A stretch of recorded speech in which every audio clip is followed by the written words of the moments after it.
আল্লাহ যে কিল্লিকে কান্ডা লইয়ে গেলে মেশিনটা ডিস্টার্ব করতেছে, মনে কিছু বুঝি না। দীর্ঘ ক্যারিয়ারে অসংখ্য চরিত্রে দেখা গেছে মোশাররফ করিমকে, তবে এবারই প্রথম তিনি হাজির হলেন একেবারে ভিন্ন রূপে। চিরচেনা লুকের বাইরে এ যেন এক অন্যরকম চরিত্র। অন্তর্জালে উন্মুক্ত হয়েছে আসন্ন ঈদের সিনেমা ইনসাফ ছবির একটি লুক পোস্টার।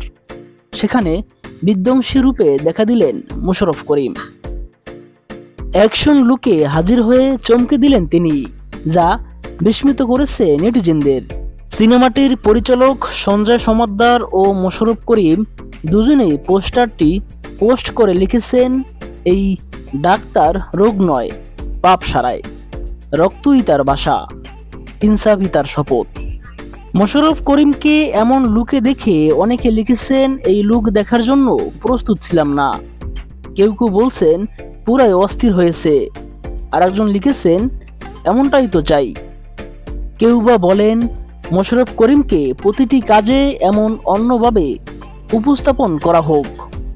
পরিচালকের পোস্টের একাধিক মন্তব্যে বলা হচ্ছে, দেরিতে হলেও কেউ একজন মোশাররফ করিমকে কমার্শিয়াল সিনেমা ইউজ করলো। নির্মাতা জানিয়েছেন, ইনসাফ মূলত মানবিক সম্পর্কের গল্প।